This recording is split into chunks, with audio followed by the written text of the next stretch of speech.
Hello बच्चों, आज हम पढ़ेंगे ग्रामीण स्वशासन के बारे में। बच्चों, ग्रामीण स्वशासन होता क्या है, थोड़ा सा हम इसको समझते हैं।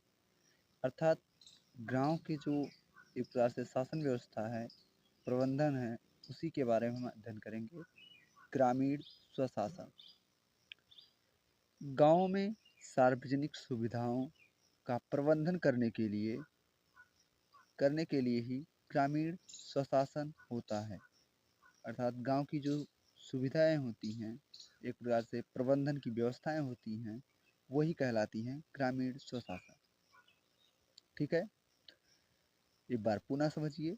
गांव में सार्वजनिक सुविधाओं का प्रबंधन करने के लिए ही ग्रामीण स्वशासन होता है। इन सार्वजनिक सुविधाओं को उपलब्ध कराने व अन्य समस्याओं का निराकरण करने के लिए पंचायत व्यवस्था बनाई गई है। जो पंचायत व्यवस्थाएं होती हैं, वह गांव में होने वाली जो समस्याएं हैं, उसके निवारण के लिए, निराकरण के लिए पंचायत व्यवस्था बनाई जाती है। अब हम आगे समझते हैं ग्राम पंचायत व्यवस्था। ग्राम पंचायत व्यवस्था 3 स्तर पर होता है। देखिए, ग्राम पंचायत जो व्यवस्था है वह 3 स्तर पर होता है। एक आप देखते होंगे ग्राम पंचायत, ठीक है, और एक देखते होंगे आप लोग ग्राम पंचायत, दूसरा है क्षेत्र पंचायत और तीसरा है जिला पंचायत। ठीक है, अब थोड़ा सा समझते हैं ग्राम पंचायत। ठीक है, गांव के बारे में ही हम जानेंगे आज थोड़ा सा। ठीक है, उसके बारे में आप समझिए। ग्राम पंचायत क्या होता है? गांव का जो पंचायत होगा उसी के बारे में है। और ग्राम पंचायत की समिति का सदस्य होने के लिए आपकी योग्यता क्या क्या होनी चाहिए, थोड़ा सा इसको ध्यान दीजिए। ग्राम पंचायत समिति का सदस्य होने के लिए योग्यता। ग्राम पंचायत समिति का सदस्य होने के लिए व्यक्ति को उस गांव का निवासी तथा भारत का नागरिक होना आवश्यक है। ठीक है, अर्थात वह उस गांव का निवासी हो, अर्थात जो निर्वाचन कार्ड होता है, अर्थात निर्वाचन की जो लिस्ट होती है उसमें आपका नाम होना अति आवश्यक है। ठीक है, तभी आप गांव के सदस्य माने जाएंगे। ग्राम पंचायत समिति का सदस्य होने के लिए व्यक्ति को उस गांव का निवासी अथवा भारत का नागरिक होना आवश्यक है।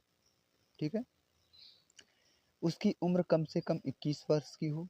21 वर्ष होना चाहिए, उससे कम नहीं होना चाहिए, ऊपर होना चाहिए। ठीक है, वह पागल या दिवालिया ना हो।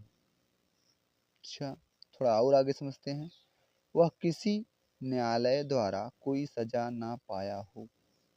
ठीक है, अर्थात कोई केस उसके ऊपर ना चल रहा हो, कोई सजा का प्रावधान ना हो। ठीक है, मतलब कोई सजा पाया ना हो। ठीक है, तो अगर आप ये चारों कैटेगरी पालन करेंगे, तब जाके आप किसी समिति के जो है, एक प्रकार से ग्राम पंचायत की जो समिति होती है उसके सदस्य होने के लिए आप योग्य हैं। देखिए, आगे हम समझते हैं जनता द्वारा निर्वाचित प्रतिनिधि।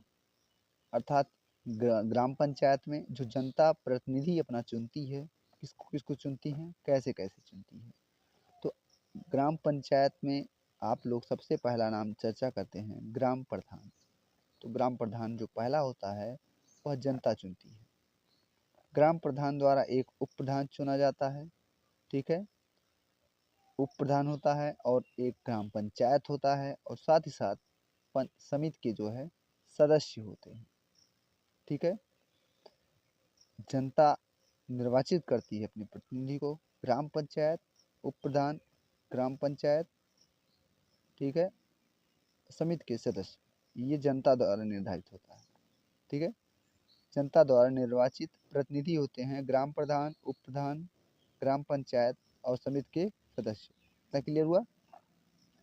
अब गांव ग्रामीण स्तर पर जो ग्रामीण स्वशासन होता है, उसके स्तर पर सरकार क्या करती है? सरकार द्वारा नियुक्त कर्मचारी होते हैं, जिसमें आप देखेंगे सेक्रेटरी होगा, जिसको हम बोलते हैं ग्राम पंचायत अधिकारी। ठीक है, ग्राम पंचायत अधिकारी जब तक सिग्नेचर नहीं करेगा तब तक पैसा अलॉट नहीं कर पाते हैं प्रधान लोग, ठीक है। ज़्यादातर जो है सेक्रेटरी का काम ही रहता है। सरकार द्वारा निर्वाचित कर्मचारी जो होते हैं वह होते हैं ग्राम पंचायत अधिकारी। अगला है ग्राम विकास अधिकारी। आप लोग ग्राम विकास अधिकारी का भी काम देखे होंगे, जिसमें आपको पता होगा कि परिवार रजिस्टर की नकल निकलवाना है, तमाम चीज़ें हैं। तो ये सब कार्य जो है ग्राम विकास अधिकारी के अंडर में होते हैं, ठीक है। नहीं तो फिर रहता है ये कार्य ब्लॉक स्तर पे हो जाता है, ठीक। तो सबके अलग अलग जो है रूल हैं। तो इसमें अभी आप समझ रहे हैं कि सरकार द्वारा नियुक्त कर्मचारी, पहला हो गया ग्राम पंचायत अधिकारी, दूसरा हो गया ग्राम विकास अधिकारी, तीसरा हो गया लेखपाल। लेखपाल जो नापने का कार्य करते हैं, ठीक है, जो एक प्रकार से ज़मीन नापने का काम करते हैं, ठीक है, वो लेखपाल होते हैं।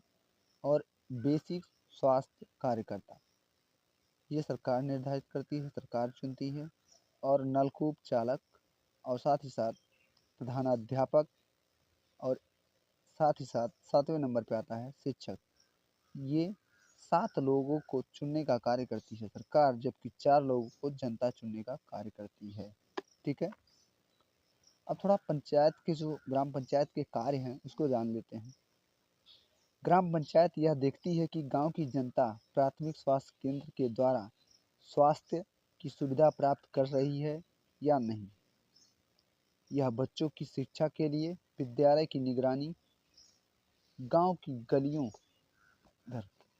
गांव की गलियों में खड़ंजा बिछवाने, सड़क बनवाने, पानी की निकासी के लिए नाली बनवाने, बिजली, पीने की पानी इत्यादि की व्यवस्था तथा जन्म और मृत्यु का ब्यौरा तैयार करने की जिम्मेदारी ग्राम पंचायत की होती है।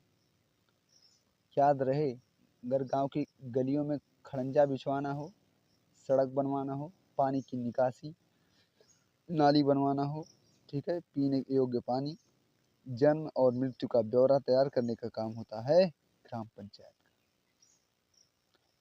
गांव की सार्वजनिक संपत्ति का रखरखाव, इनके खरीदने और नीलामी का कार्य ग्राम पंचायत द्वारा ही की जाती है, ही होता है, ठीक है। पंचायत अपनी आमदनी तथा खर्च का हिसाब किताब रखती है और वर्ष में 2 बार ग्राम पंचायत की बैठक होती है, ठीक है, वर्ष में 2 बार होना है, ठीक है। चलिए, आज की क्लास में हम लोगों ने जाना कि ग्रामीण स्वशासन क्या होता है। मिलेंगे नेक्स्ट वीडियो में, तब तक के लिए जय हिंद, बाय बाय। अच्छा लगा हो तो लाइक करिएगा। ये थे आप अपने गांव में जो ग्राम प्रधान होते हैं या ग्रामीण स्तर पर जो स्वशासन होता है उसके बारे में, ठीक है। चलिए मिलेंगे अगले वीडियो में, तब तक के लिए बाय बाय, जय हिंद।